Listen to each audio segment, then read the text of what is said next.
Hey everybody, welcome to Movie Mavens, home of the spicy double feature. I'm Carson Green. And I'm Annie Janes. This week's spicy dub is Poor Things and Bram Stoker's Dracula. Wow, okay, I want to know, okay, this was your dub suggestion. I want to know Yes. why you initially suggested it, and had you seen Dracula before, Bram Stoker's Dracula? I had never seen it before, Okay, so it was a blind dub suggestion. But I okay. read some interviews with the DP of Poor Things, Mm-hmm. and he brought up Bram Stoker's Dracula as like a reference for from Poor Things, and that a movie that the filmmakers would point to often as like, let's do something that this movie did. Um, Okay. so I knew that, suggested it, watched it. In watching it, I was like, I kind of see some stuff. I'm not quite sure I fully see the connection here, but and the stuff I did see, I can talk about when we get to Dracula. But the main Mm-hmm. thing is this like feeling of like artificialness in the way that like the production design and the lighting, well, I guess not really the lighting, Mm, but the production design and the colors and the sky, yeah, things like that. I guess that was like one of the main connections. yeah. I mean, aside from like Anthony Hopkins, Mm-hmm. and there's some like sexuality ties, but those are the main ones. Yeah. There Had you seen was Dracula before? Okay, I had not, and I watched them literally back to back. So, like, I got home for Poor Things, and then I watched Dracula, and their parallels were like uncanny. There was one shot in particular that's like, wow, this is literally a direct rip. Okay, tell me more because I had to see them like a week apart, so I'm curious. Okay, there's the shot of is this a spoiler? Spoiler alert. We're going to spoil both of these movies starting right now. There's the shot of Emma Stone jumping off the bridge, and then we get this same exact shot of Dracula's wife jumping out of the castle, literally like the exact same frame. And then they even like fade into cloud, like we don't see the hit. That's smart. You're right. Yeah. I didn't even catch Uh-huh. that. Yeah, there's like, and then like the Godwin character, so Willem Dafoe's character who plays like a kind of like a Dr. Dr. Frankenstein. Frankenstein. Yeah. And Anthony Um Hopkins Van Helsing. yes. And they even like Anthony Hopkins had a touch of humor to him. He made me laugh in similar Uh-huh. ways. Yeah. Yeah. And then yeah, like the overt sexuality, which I really wasn't expecting from a movie from like 1992 or whenever this is from. I was like, "Okay, titties." Yeah, for real. And like okay, like sexuality as awakening Uh-huh. of a beast in this nature, or like as they're turning into vampires, they're like Mhm. basically orgasming. Very interesting. Um, Yeah. but honestly, my first spicy dub idea, which we've already done, so we didn't do it again, was Pleasantville. Dude, oh same. Yes, same. Oh my god. That's exactly Because what I said. yes, because Poor Things is about the discovery of like the main character's like sexual awakening. Not only that, but the movie cuts to color when she's having sex. Like that is the Yes. transition into color. We were in Uh-huh. black and white for a long time, and I was really waiting on color to happen. And I knew it was going to happen, and it was when Emma Stone is banging Mark Ruffalo, and that's like the Uh-huh. first sex scene we see. Very Pleasantville. Wow. Very Pleasantville. Oh my god. Okay, let's talk about it. Let's jump into Poor Things. Annie, please hit me with some facts. Poor Things was written by Tony McNamara and is directed by Yorgos Lanthimos, starring Emma Stone, Mark Ruffalo, and Willem Dafoe. It has a 93% on Rotten Tomatoes, and here is the description from IMDb.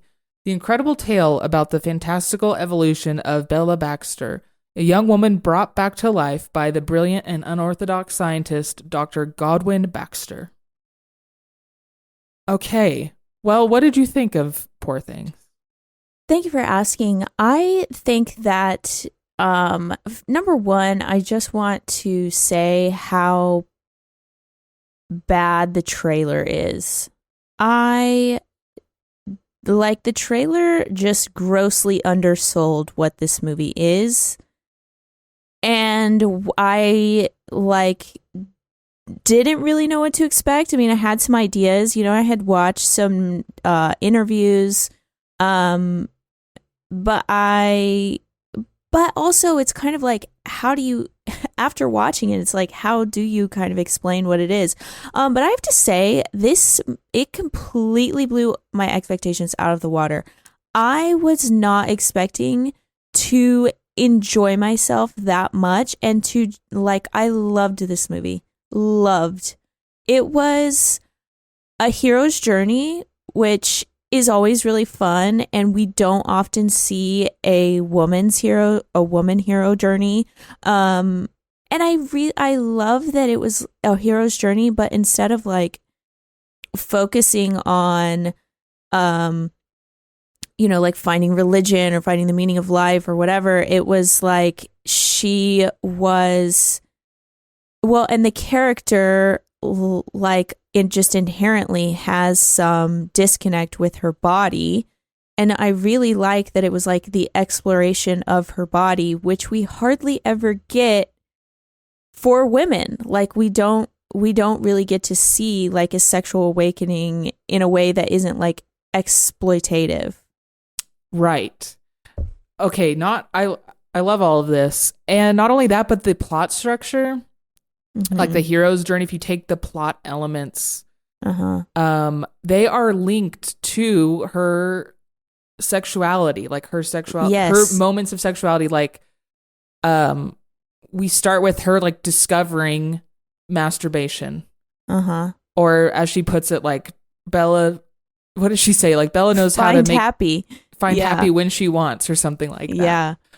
And then that escalates to her having sex, and that escalates to her working at a brothel, aka a woman plotting her way to freedom, as it's put in the film. Right. And then the climax is her having to escape genital mutilation. Even that is linked to this core, which I thought was clever. And then ending finally with peace and marriage and full body autonomy. She's fully just her own self at the end. So yeah, I thought that was really fascinating.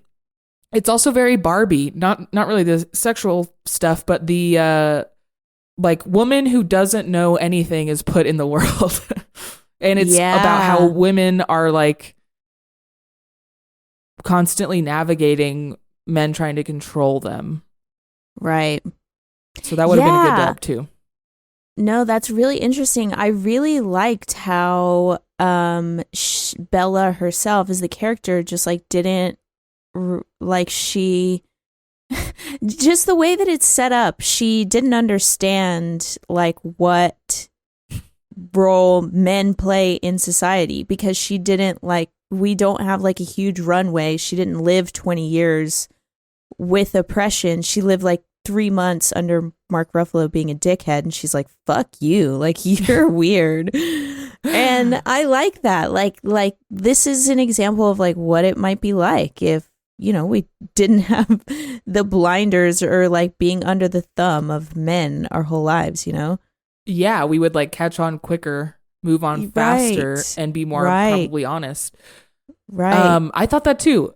Okay, but I do want to talk about the setup, as you put it, of the setup of Bella Baxter. What is she and how did she happen?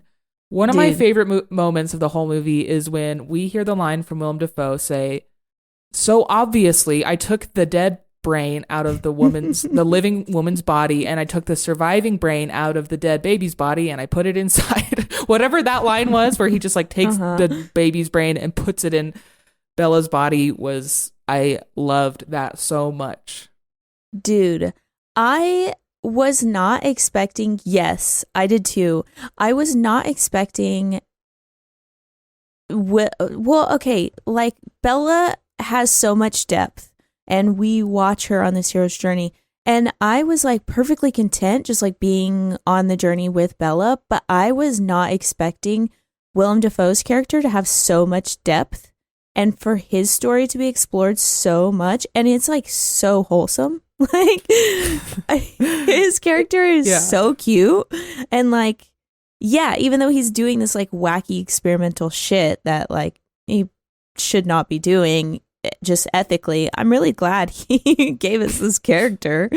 I mean, and we see him struggle to like learn that his father, like the ways of his father, how they were like actually horrible.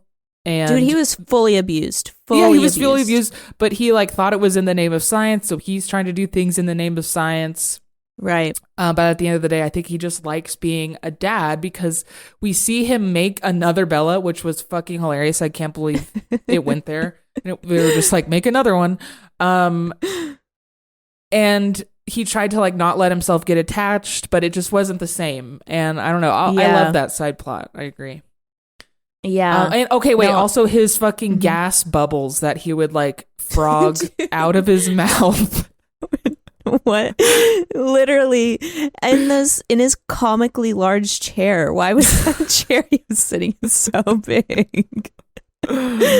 Just like what a fucking ridiculous movie. It's so ridiculous. It's so massive. It's so like it's almost like it's almost clown like in just literally how silly it is. And even like all of the costumes. Oh, and that was another huge parallel I saw too. A lot of the costuming in Dracula, I definitely saw inspiration in Poor Things. Like every single thing that Bella wore, I was like, you're an adorable, precious human. I loved it. She like, and I really liked her. I don't know if it's like we saw so much change in her, even in her clothes and the way that she carries herself. Like we start off and she's wearing like very childlike clothes with like, you know, big bows and like big, like kind of silly silhouettes and a lot of color. And as she's like more or less exploring womanhood and like learning her place in the world and like becoming herself, she starts to wear more black and more like tailored silhouettes. And then by the end of it, she's wearing like what Priscilla Presley was wearing whenever she left Elvis. It was like very adult woman clothes. I loved that style journey we went on. Yeah. There were so many outfits. I love that too. It felt like everything in this movie was like that, attention to detail wise. Like the title cards were so beautiful. Yes. Or the chapter cards, whatever. I'm curious what you make of like what the movie's trying to say with when she returns, how she like gets back with Max McCandles, aka Rami Youssef, like that conversation they have and how they end up back together. What do you make of that? I think it's I don't know, I thought it was really wholesome. Like it felt like two people who understood and respected each other, which like we didn't see for a long time with Bella. Like she was misunderstood and also obviously disrespected, and I just like really, and then we learn about like her secret ex-husband or like your, you know, whatever the ex-husband, like just completely fucking psychotic person and very traumatic. But I liked the respect that Bella and Max had for each other. And then like as a man of science, he's like, okay, I understand that you're an experimental person and you're like a different person and you needed to go on this journey. And I really like he said something that is like still to this day like such a foreign concept for a lot of men. He was like, your body is yours. You have bodily autonomy. I do not own you. You're not a piece of property. Yeah. Like, you don't hear that literally just said out loud very often. Right. And I think that's the point, was like, in the end, the guy that gave her the most freedom and respect was like the one that won the love in the end. Like, they ended up together in the end. Yeah. Yeah. Like, he let her do her journey without word. Like, he was worried, but like, he just was like, that's the way of it. That's the way of it. When she returns, he doesn't even bring up their engagement as if she still belongs to him. He didn't even bring that up, which I liked. Yeah. It was like, well, you were a different person when you left. I still like you, but I don't want to make assumptions. It was just very respectful. Yeah. And I think the movie was just trying to say, like, good guy wins, basically. Yeah.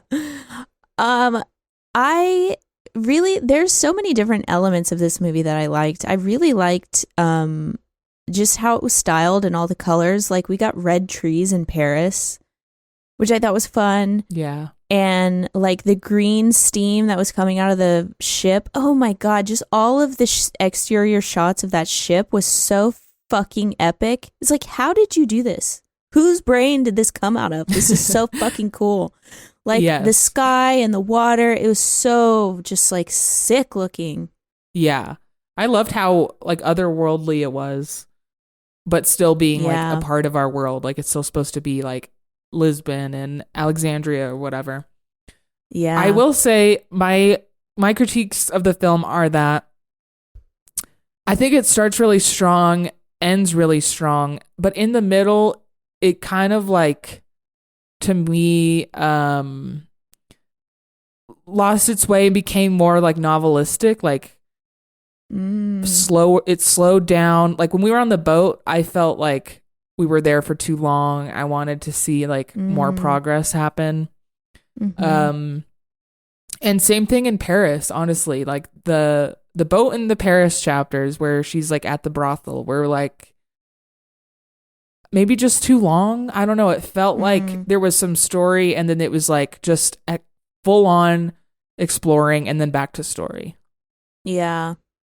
Yeah, I can understand that. I think though, like, that was like, these are the highest points of her learning.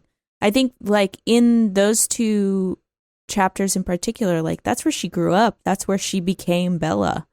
And it was a journey, which I liked, but I think something about that, I wanted more plot or something to carry me through. I will say the moment where she goes to Alexandria, like, okay, that side plot where she like goes to Alexandria and there's two people on the boat, like, that felt like such a weird, like, why are they there? The old lady and then the fellow guy that takes her to Alexandria. But the moment where she's there and he shows her that there's like a bunch of poor people and there's like slaves and they're suffering, and she had no idea that existed. Yeah. And she immediately like just runs to like jump off the edge of this crazy staircase cliff thing.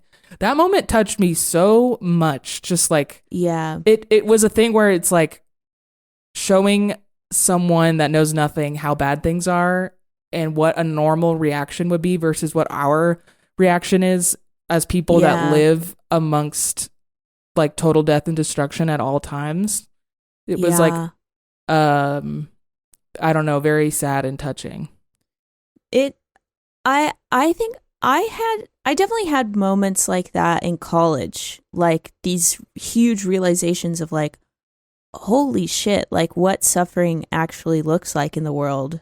And so it was like it was kind of relatable. It was like, yeah, Bella, sorry.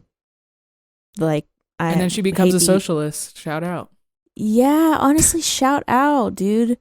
I just quickly want to say I loved Martha. I loved that character. I loved when Mark Ruffalo went to go murder her and she was like, "Oh, I never thought of being murdered. How romantic." She's just being scraped along the edge or the bottom of a boat deck. Oh my God, that was hilarious. There's so many funny moments in this movie. I do want to say my only critique. I only have one really like big glaring critique. I really did not like the way that it was shot. I I did not like the like fisheye. There were so many fisheye moments. It's so Yorgos. I really did not like the plays on like the depth of field. I especially noticed it in that walk in the park with Max and Bella. Like everything in the background being blurry. I don't know. It's like everything was so beautiful, and it's like such a rich story, and it's so thick and dense that like I just felt like, I don't know. It was like playful, but in a bad way. I think this is like your personal taste thing. Yeah. Because I love it. I think it 100% works. Like the zooms, the really slow zooms, and then the camera, there would be wide angles that were just like circles on screen. And it would cut between that and like full screen images. And to me, I was like, I can't believe this works. But it did to me. But that's fair. That's really bummer that I didn't like how it was shot. Because that's a big part of it. I know. It's Yorgos though. Freaking Yorgos. But what are you going to do about him? I did love the color though. Like it was really, it's beautiful to look at. It was kind of dizzying at times. Yeah. Well, okay. Well, critiques and love all in. What is your score? Yeah. This is legitimately 10 out of 10. Wow. Okay, I'm gonna give it a 9. That's amazing. 9.5 out of 10. Shout out Poor Things. Yeah. Let's move on and talk about Bram Stoker's Dracula. Okay, Annie, please hit me with some facts. Okay, this movie came out in 1992. It was written by James V. Hart, directed by Francis Ford Coppola, starring Gary Oldman, Winona Ryder, Keanu Reeves, Anthony Hopkins, and a very young, almost didn't recognize him, Richard E. Grant. It has a 78% on Rotten Tomatoes. Here's the description from IMDb. The centuries-old vampire, Count Dracula, comes to England to seduce his barrister, Jonathan Harker's fiancée, Mina Murray, and inflict havoc in the foreign land. Okay, so wait, you said this was your first time seeing this? Yeah. Well, what'd you think? I want to hear your thoughts first. Okay. Some of this movie feels like it should have the like iconic staying power of like a practical magic. Yeah. Like Gary Oldman in full on Dracula with his hair and his like crazy makeup laughing. Yeah. He's laughing so like sassily. Moments like that, Keanu Reeves trying to do a British accent and failing miserably. Winona Ryder in general, like there's just moments that feel like they should have some lasting staying power, and I never hear anyone talk about this movie. I love like the artificial nature of it that is similar in Poor Things, like that red train ride where Keanu Reeves is like going to Dracula's castle. It's like red outside and there's red on him and it gets redder and redder. Loved that. Anthony Hopkins cracked me up. I didn't know the details around Dracula's backstory. Like I knew all these separate elements like Van Helsing and the Voyage of the Demeter and Mina even, but I didn't know how they were connected at all. So it was informative. Oh, I didn't know that Dracula was based on a real guy. What's his name? Something the Impaler. Vlad the Impaler. My mind was blown. Oh, right. But the story, like I was often getting a little lost. I was often confused at what characters were wanting, like specifically like Winona Ryder. Like where, like what does she want in this? Like sometimes I felt really sure that she wanted Dracula and then I wasn't so sure, but then I was sure again. Like that wasn't very clear to me. It wasn't very strong to me throughout. But yeah, I had a pretty all right time with it. Yeah, I think it was kind of fun. main thing with this was, yeah, it was really fun, and there was like some elements of sexuality that were surprising to see on screen. And I liked the characters. I thought they were all like really silly. Like Dracula, especially Lucy, was kind of silly. All three of Lucy's suitors were silly. They're always Van together. Helsing, They're like always together, working together. It's crazy. Right. It's like up. The Three Musketeers over here. Mm-hmm. Van Helsing was silly. But then, yeah, it's like two of our main characters, Mina, played by Winona Ryder, and Keanu Reeves' character. It's kind of like, what's going on? Yeah,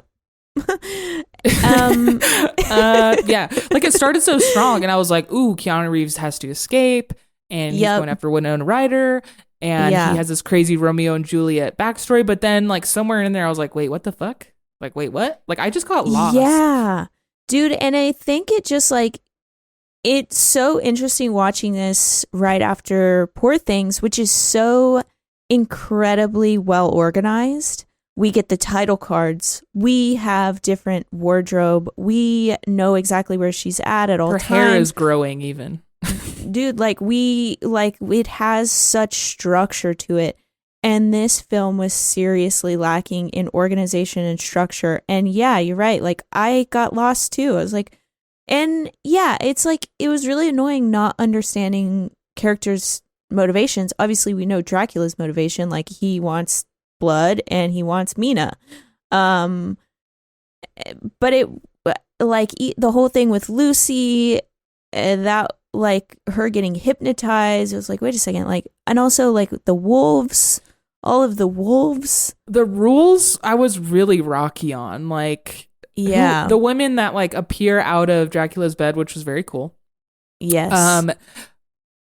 Like, did they turn Keanu, did they like get his blood kind of vampire-y? Like, what are the wolves, like, I was confused as to when people would turn into a vampire and not turn into a vampire. Like, I don't know. I was lost in the sauce.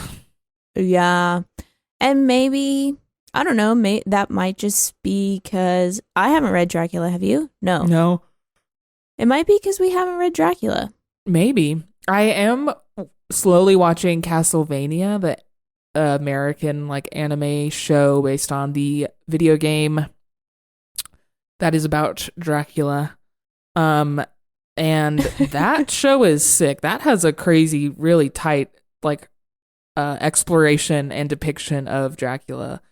Okay. Like, he's fucking badass. And then to see Gary Oldman in this crazy fucking costume was so funny. Like, I just can't believe like that was his hair. Yeah. No, and sometimes he was like a bat person. Okay, sorry. Yeah. Like, I feel like they never explained that was Gary Oldman. Yeah, but then also like why, and then he also like turned into a younger man the first time he met Mina. I think that was because he lost his power in London. I think they explained that, like because he was drained of his power because he was on the ship for so long or something. So that turns him hot? That doesn't sound right. I think it's just, yeah, right? Like, it just makes him young. That seems like a good thing. Yeah. Huh. I love the costuming. This actually won the Academy Award for Best Costume. Oh, dang. I sincerely hope that Poor Things wins. I was like drooling over everything that they were wearing. And production design for that big chair, that big ass chair. Oh my God, that chair was comically large. I do want to mention there was all of the effects were practical effects in this movie. Yes, and I adored them, honestly. Yeah, there was some it was cool fun. shit, like the shadows of Dracula, like how we would see we'd see Dracula, we'd see his shadow. We'd push the camera would push in, we wouldn't see Dracula, but we'd still see his shadow, and then Dracula would appear from a different side of the room. That was sick. Yeah. Yeah, that was really sick. And then like the opening scene too of learning about Vlad the Impaler, like seeing him on the battlefield, and then we see all of these bodies like slivering down these spears, like literally being impaled. That was sick. That was But it's sick. just like shadow work. It's cool. Right.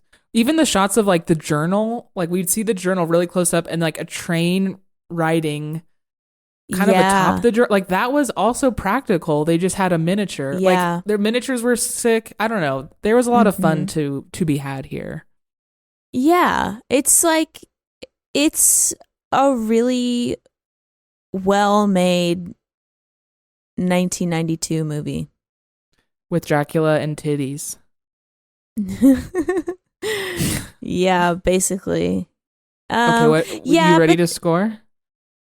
I do just want to say that I really, really incredibly appreciate how much progress we have made for like women empowerment on screen in the past 30 years. Like, thank fucking God we get Bella Baxter now. We don't have to just watch Mina. Literally, I don't think we don't learn a single thing about Mina. Like, what's her job? Where's her family? Like, what? We don't know anything. We only know that Dracula wants her, and so does Keanu Reeves, and they have motivation. Mina has nothing. I'll leave it at that. Shout out Bella Baxter and Barbie. Hell yeah, dude. Okay, yeah, I'm ready to score this. It was like fun to watch. I'm gonna give it a 5. I'm gonna give it a 6. I'm glad to have seen it. Me too. Yeah, me too, for sure. Yeah. All right, 5.5 out of 10. Hell yeah. All right. Dang. If you have a suggestion for next week's Spicy Dub, write us on Instagram at Movie Mavens or send us an email at moviemavenspodcast@gmail.com. And that's it. Movie Mavens all the way out.